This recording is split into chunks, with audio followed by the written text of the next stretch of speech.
Olá, gente, tudo bem? Aqui é o professor Anderson Gomes Vieira. E na aula de hoje vamos falar um pouco a respeito da teoria da relatividade restrita, nessa aula da disciplina de Física Moderna. A aula vai ser dividida da seguinte maneira: vamos falar um pouco do contexto histórico, um pouco da relatividade de Galileu, do interferômetro de Maxwell, dos postulados da relatividade restrita de Einstein e do princípio da simultaneidade. Um pouco do contexto histórico. A mecânica clássica, que é a física de Newton, ela estava muito bem estabelecida ali no século XIX, juntamente com as leis do eletromagnetismo, né, propostas exatamente pelo Maxwell. Além disso, a termodinâmica também ela estava muito bem completa, né? No entanto, existiam alguns problemas que a mecânica não conseguia explicar. Surge, então, a necessidade de ver a mecânica sobre um novo olhar. Foi então que, em 1905, Einstein propôs a teoria da relatividade especial ou restrita. Então, quem foi Albert Einstein? Em 1905, ficou conhecido como o ano miraculoso de Einstein.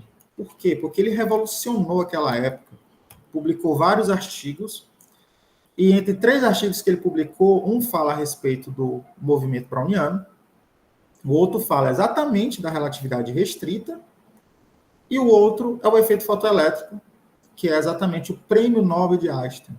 Essa foto aí desse prédio é exatamente onde o Einstein trabalhava na época, no escritório de patentes, lá na Suíça, em Berna, que ele exatamente, foi nesse ano que ele publicou esses artigos. 10 anos depois, ele publicou a teoria da relatividade geral. Vai ser objeto dessa disciplina futuramente. Mas para a gente falar da relatividade de Einstein, a gente precisa também falar da relatividade de Galileu. A relatividade de Galileu, né, ela mostra que o tempo percorrido de um evento arbitrário, ele é o mesmo para qualquer referencial.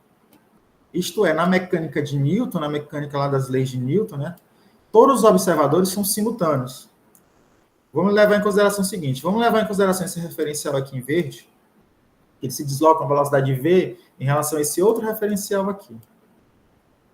Se a gente levar uma característica para tentar explicar o movimento relativo de um referencial ao outro em relação ao eixo x, a gente consegue escrever esse conjunto de equação aqui em x, tá certo? As equações aqui em x, e o movimento em y e z fica o mesmo. No entanto, se a gente realizar um experimento que precisa calcular o tempo que eu vou medir um referencial vai ser o mesmo no outro. Isso quem garante é a relatividade de Galileu. Certo? Além disso, esse princípio da relatividade de Galileu, né, ele deixa de valer para referenciais não inerciais, aqui apenas para referenciais inerciais. Ok? Vamos imaginar o seguinte experimento. Imagine que eu tenho um observador aqui fora do trem, numa plataforma. E aí eu tenho outra pessoa, um amigo dele, lá dentro do trem. E eles resolvem calcular o tempo que eles escutam a buzina do trem. Então, ambos utilizam um relógio, eles vão lá, marcam o cronômetro do relógio para medir exatamente o tempo. Então, passa o tempo de buzinada, eles estão marcando, quando a buzina acaba, eles param novamente o relógio, e eles identificam, em relógios diferentes, os mesmos valores de tempo, desse tempo que escutam a buzina do trem. Isso utilizando a transformada de Galileu. Só que, como é que fica as equações de Maxwell perante o princípio da relatividade de Galileu, né? Usando as transformadas? Maxwell mostrou lá que a velocidade da luz é 3 vezes 10 a 8, não? Um valor que se propaga no vácuo. Pelo valor C, né? A velocidade da luz pelo valor de C. Se aplicar um experimento de um corpo que se desloca próximo a esse valor da velocidade da luz, em referenciais diferentes, o valor da velocidade da luz vai ser diferente. Não vai ser o mesmo medido no referencial 1 ou no referencial 2, que parado está em movimento. Então, essa inconsistência ela passou por alguns anos, muitas discussões na época. Então, veio um experimento realizado por Maxwell e Morley, exatamente para mostrar que a velocidade da luz estava correta. Então, ele mostrou que nesse experimento que ele utilizou com interferômetros com feixes de luz, né, com os lasers, ele mostrou que a velocidade da luz ela é constante e que a hipótese de um éter estacionário estava incorreta. Esse éter era exatamente para mostrar que a velocidade que a luz se locomovia, né, no espaço em função desse referencial que é chamado de eta. Então, ele extinguiu esse éter, né? Esse referencial éter. Lógico, tem várias teorias que tentaram salvar a existência do éter naquela época. Então, ele mostrou que as equações de Maxwell estão corretas, e nesse caso, a mecânica e as transformações de Galileu não podem estar corretas. E com isso, né, o Einstein inicia o desenvolvimento da teoria da relatividade enunciando os famosos postulados. O primeiro, que as leis físicas são as mesmas em qualquer referencial inercial, e que o segundo postulado é o quê? Que a física tem, a velocidade da luz tem o mesmo valor em qualquer referencial inercial. Esses são os dois princípios da relatividade restrita, relatividade de Einstein. No entanto, esses dois princípios eles são incompatíveis com a mecânica newtoniana. O que isso quer dizer? Isso quer dizer que para velocidades muito altas, na hora da velocidade da luz, as leis de Newton e a transformada de Galileu não conseguem explicar o movimento desses corpos. Por isso, eu tenho que utilizar a relatividade de Einstein. Com a relatividade de Einstein, a gente consegue também estudar a respeito de um princípio chamado que é o princípio da simultaneidade, que é o seguinte: a gente deu aquele exemplo lá do trem, um observador num trem, e a gente está utilizando o mesmo exemplo. Tem um na plataforma e tem uma pessoa que está lá dentro do trem. Só que o fenômeno que eles estão observando são raios, feixes de luz, que estão caindo nessa plataforma.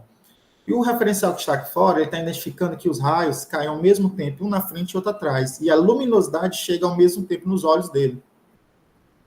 Então, a referência que ele tem em relação a essa situação, em relação ao ponto médio aqui do trem, é que os dois raios caem ao mesmo tempo. Essa é a ideia que ele tem. Só que uma outra situação é em relação à pessoa que está dentro do trem, que é uma mulher.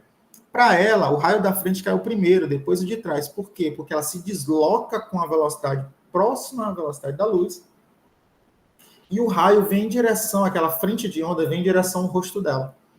Então, para ela, o raio da frente caiu primeiro e o raio de trás caiu depois. Por quê? Porque a relatividade da simultaneidade diz o seguinte, que dois eventos que são simultâneos para um observador em certo referencial inercial não serão simultâneos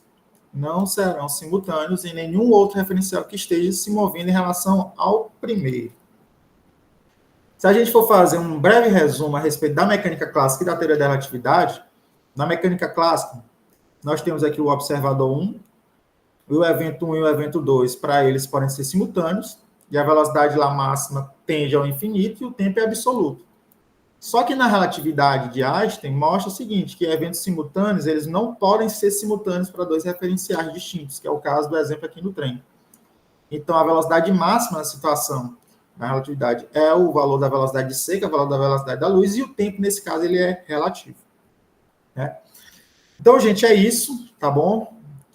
Na próxima aula, vamos falar um pouco a respeito das transformações de Lorentz, que são as transformações que irão substituir a transformação de Galileu dentro da relatividade, e estudar quais são os efeitos cinemáticos que essa transformação tem dentro da relatividade. Certo? Então, está aqui meu e-mail para contato. Qualquer dúvida, vou estar disponível para vocês precisarem, ok? Um abraço e até o próximo encontro.